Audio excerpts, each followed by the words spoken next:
আমাদের জন্য পাঠিয়েছেন এবং এই হাঁটি হাঁটি পা পা করে চলতে চলতে আমরা মৃত্যুর দুয়ারে চলে যাচ্ছি। আর মৃত্যু আমাদের জীবনের শেষ নয়, মৃত্যু আখিরাতের অনন্ত জীবনের সূচনা। জগৎ বদল করব, এই জগৎ থেকে ইহ জগৎ থেকে পারলৌকিক জগতে আমরা পদার্পণ করব। পদার্পণের একটা সোপান হলো কি? মৃত্যু। যখন এই মৃত্যুবরণ করব, সঙ্গে সঙ্গে আমার জন্য অন্য এক দিগন্ত খুলে যাবে। এই জন্য কবি বলেছেন, মৌত কো সমঝা নেহি গাফিল ইখতিতামে জিন্দগি, দর হकीकत मौत है सुबह दवामे जिंदगी। হে গাফেল, মৃত্যুকে তুমি জীবনের শেষ মনে করো না। দর হकीकत, প্রকৃত পক্ষে মৃত্যু হলো সুবহে দাওয়ামে জিন্দগি, এক বিশাল জীবনের সুবহে সাদিক। সুবহে সাদিক সকালবেলা। তো এখন আমরা যদি মৃত্যু সম্পর্কে ধারণা না রাখি, মৃত্যুর পর আমাদের উপর কি কি আসে এগুলো সম্পর্কে যদি আমরা না জানি, না বুঝি, তাহলে কি সেই অনুধাবন আমাদের ভিতরে আসবে? আমাদেরকে নামাজ পড়তে ভালো লাগবে? রোজা রাখতে ভালো লাগবে? আমাদেরকে জানতে হবে যে আসলে কি হয়, মৃত্যুর পর কি হয় আমার সাথে। আমাদের নবী সাল্লাল্লাহু আলাইহি ওয়াসাল্লাম তিনি আমাদেরকে খবর দিয়েছেন। আর নবী কি? আল্লাহর পক্ষ থেকে প্রেরিত পুরুষ। আমরা অনেক কিছু জানি না, এই জানার মাধ্যম হলো নবী, তাই না? আমরা কবরের জগৎ সম্পর্কে জানতাম যে আজ থেকে আমাদের জন্মের পূর্বে আমরা কোথায় ছিলাম। নবী বলছে আমাদের জন্মের পূর্বে আমরা যে জগতে ছিলাম সেটা আরওয়াহ, রূহের জগৎ। বলে এখন জন্ম হয়েছে, এই জন্মর কারণটা কি?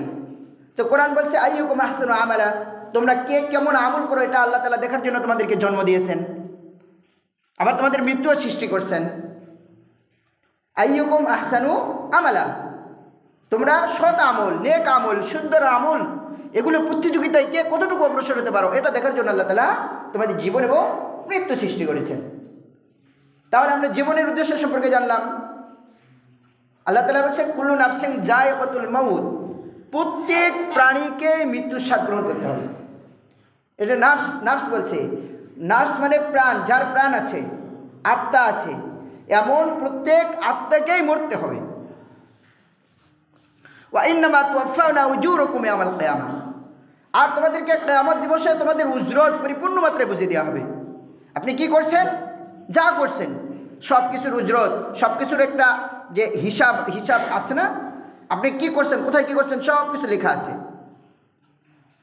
একটা কিতাব আছে, এই কিতাবে আল্লাহ সুবহানাহু ওয়া তাআলা সব কিছু লিখে রেখেছেন। আর ওয়াইন্নামা তুওয়াফাউনা উজুরাকুম ইয়াওমাল কিয়ামাহ, একদিন কিয়ামত দিবস কায়েম হবে, মালিক ইয়াউমিদ্দিন, আল্লাহ হবেন মালিক, বিচার দিনের মালিক। আর তখন আপনাকে আমাকে পুঙ্খানুপুঙ্খ পন্থায় আমাদের জীবনের সব উজরত বুঝিয়ে দেওয়া হবে। ফামান যুহজিহা আনিন নার ওয়া উদখিলাল জান্নাতা ফাকাদ ফাজ, যে জাহান্নাম থেকে বাঁচতে পারবে, জান্নাতে প্রবেশ করতে পারবে, উদখিলাল জান্নাত ফাকাদ ফাজ, সে সফল হয়ে যাবে। আর এর ব্যতিক্রম, যে জাহান্নাম থেকে বাঁচতে পারবে না, জাহান্নামে প্রবেশ করবে, সে বিফল হয়ে যাবে। এটা আমাদের একটা ঈমানি বিষয়, আমল, আমাদের বিশ্বাসের বিষয়। এখন যখন আমি বুঝি যে আমার জীবন অল্প কয়েকদিনের হায়াত, এরপরে আমাকে মরতে হবে, মৃত্যুর পর আমার একটা জীবন আছে, বারজাখী জীবন, কবরের মধ্যে কবরের একটা জীবন আছে। এই কবরের জীবনে আমার সাথে অনেক কিছু ঘটবে। এরপর বিচার দিবস হবে, বিচার দিবসে আমার পুঙ্খানুপুঙ্খ বিচার হবে। আমি যা কিছু করছি সব কিছু কী হবে, পুঙ্খানুপুঙ্খ বিচার হবে। হ্যাঁ, যদি আমি আমার জীবনের পঙ্কিল পাপগুলোকে তওবার পানি দিয়ে ধুয়ে সাফ করে আমি যদি কবরে যেতে পারি, তবে সেটা ভিন্ন কথা, আল্লাহ তাআলা বিচার নাও করতে পারেন। বিচারবিহীন অসংখ্য বনি আদমকে আল্লাহ তাআলা বিনা হিসাবে কী করবেন, বেহেশত দিবেন। এমনকি হাদিসে আছে 5 ওয়াক্ত সালাত যে যথাযথভাবে সঠিক নিয়মে আদায় করবে, আল্লাহ সুবহানাহু ওয়া তাআলা তাকে কি করবেন? বিনা হিসেবে বেহেশত প্রদান করবেন। সুবহানাল্লাহি ওয়া বিহামদিহি। তো আমরা সকলেই প্রত্যাশী যে আল্লাহ আমাদের হিসাব নিয়েন না, আমাদেরকে বিনা হিসাবে বেহেশত দান করেন। আমিন। সবাই বলেন আমিন। আল্লাহ তাআলা আমাদের সবাইকে কি করুক? বিনা হিসাবে বেহেশত দিক। কারণ হিসাব খুব কঠিন জিনিস। হিসাবে যদি যাই তো শেষ, হিসাব দিতে পারবো বলেন? কার পক্ষে সম্ভব? আমরা জীবনে ওই যে 5টা প্রশ্ন আছে যে তোমার যৌবনকাল কি কাজে ব্যয় করছো, হায়াতের জীবন কি কাজে লাগাইছো, সম্পদ কোথা থেকে আহরণ করেছো, কোথায় ব্যয় করেছো, হ্যাঁ, ইলম কতটুকু শিখছো, কতটুকু আমল করেছো, আমরা কি প্রশ্নের উত্তর দিতে পারবো? সম্ভব আমাদের পক্ষে? এই জন্য আল্লাহর কাছে কি করবো? আল্লাহুম্মা হাসিবনি হিসাবান ইয়াসীরা, বেশি বেশি দোয়া করবো যে আল্লাহ আমাদের হিসাবকে সহজ করে দিন। আর সহজ তো দূরের কথা, আল্লাহর কাছে বেশি বেশি বলবো যে আল্লাহ আমাদেরকে বিনা হিসাবে তুমি জান্নাত দিয়ে দিন। আল্লাহর কাছে চাইলে তো আল্লাহর চাওয়ার তো কোনো সমস্যা নাই, তাই নাকি? আল্লাহর কাছে চাওয়াতে কোনো সমস্যা আছে? আল্লাহ কি আমাদের এই ধনী লোকদের মতো যে আল্লাহর কাছে, ধনী লোকের কাছে আপনি চাইতে গেছেন, চাইতে গেলে সে ভুরু কুঞ্চিত করলো, বেজার হলো, একবার যা চাইলেন হয়তো কিছু দিল, আবার চাইলে হ্যাঁ এই লোকটা বারবার আমার কাছে আসে, এমন নাকি? আল্লাহ কি এমন? हर गरी रात दिन को तैयार हाई जो ना मांगे उससे तू बेजार हाई।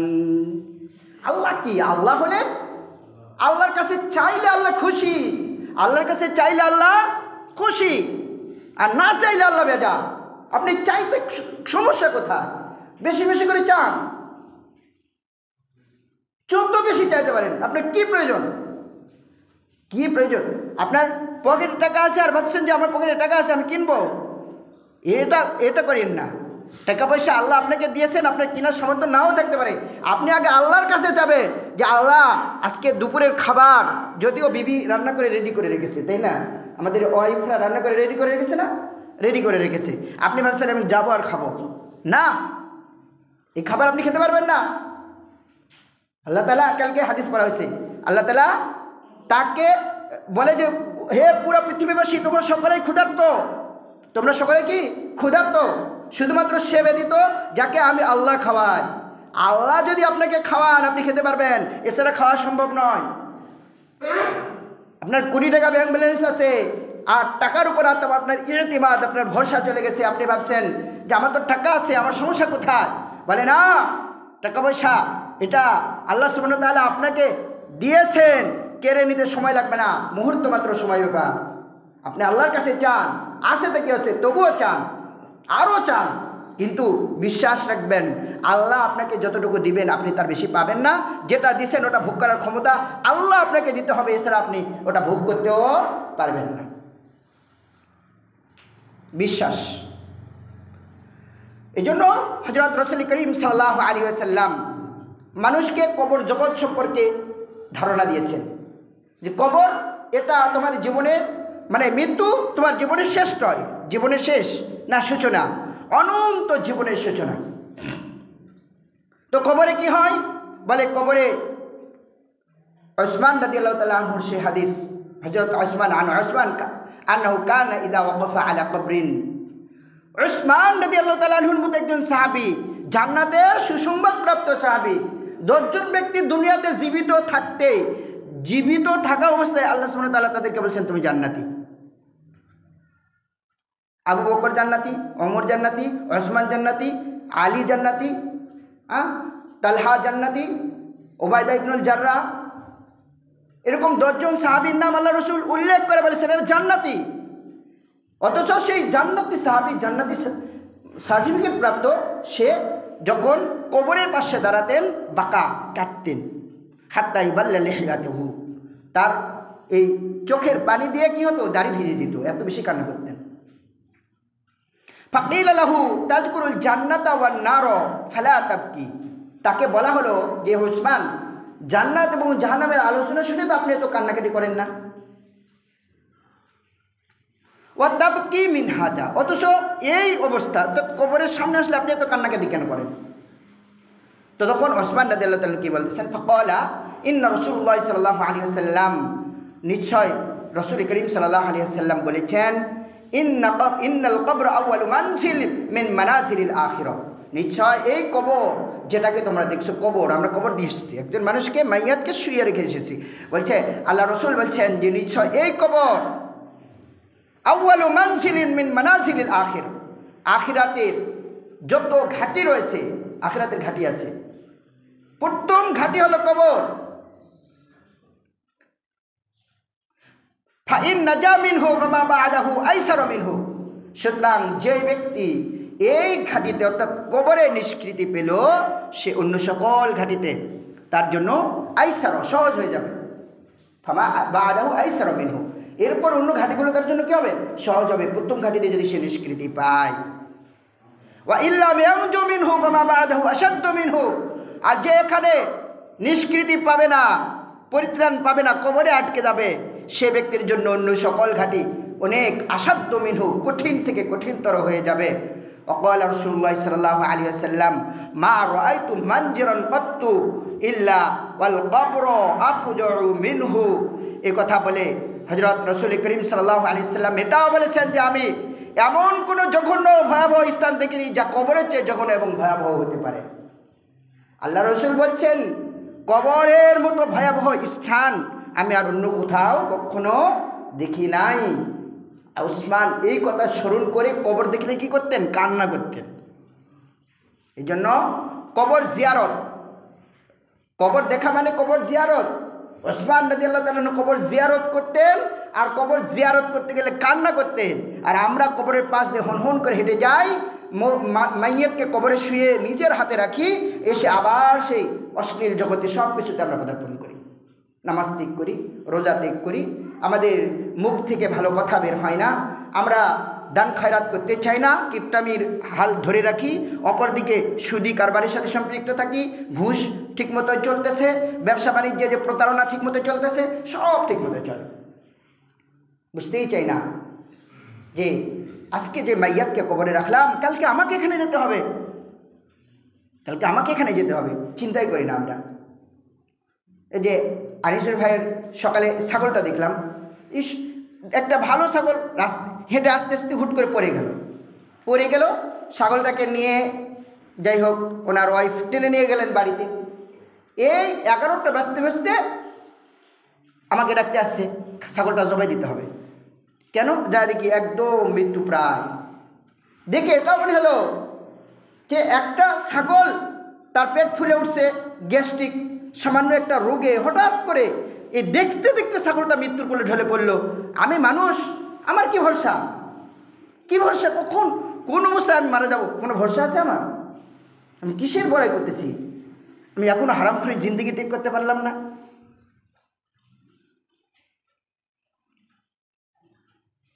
যদি আপনি হালাল পথে চলেন, হালাল উপার্জন করেন, আপনার জিন্দেগি চলার জন্য একটু কষ্টকর হোক, হালাল খাদ্য খেয়ে ইবাদত করেন, অন্য গুনাহ যদি ভিতরে থাকেও, কিন্তু ভিতরে যদি হালাল খাদ্যের টেস্টটা থাকে, ইনশাআল্লাহ আপনার তওবা আল্লাহ তাআলা কবুল করবেন, আপনার নামাজ কবুল করবেন, আপনার ইবাদতগুলো কবুল হবে। কিন্তু এই হারামে যান না, সুদ ঘুষ কারবার ছেড়ে দেন, সুদ ঘুষ ছেড়ে দেন, ব্যবসায় প্রতারণা, মালে ভেজাল, এগুলো ছেড়ে দেন। এগুলোর মাধ্যমে যে উপার্জন হয় এটা কখনো হালাল হয় না, এটা সম্পূর্ণ হারাম। ইন্নাল্লাহা তাইয়্যিব লা ইয়াকবালুল্লাহু ইল্লা তাইয়্যিব, আল্লাহ তাআলা পবিত্র, তিনি পবিত্র ছাড়া অন্য কিছু গ্রহণ করেন না। কিন্তু এই জন্য ওই যে আমরা একটা হাদিস বলছিলাম যে চোর এবং জিনাকার, তাদের ব্যাপারে আল্লাহ রসুল বলছে যে তারাও জান্নাতে যাবে। তারা কি যাবে? জান্নাতে যাবে। ইমান থাকে, যদি তওবার উপর তওবা করতে পারে, আল্লাহ তাআলা তওবা কবুল করবে, মাফ করে দিয়ে জান্নাতে যাবে তারা। কিন্তু যে ব্যক্তি হারাম খায়, তার কি জান্নাতে যাওয়া সম্ভব? তার তো ইবাদতই কবুল হবে না।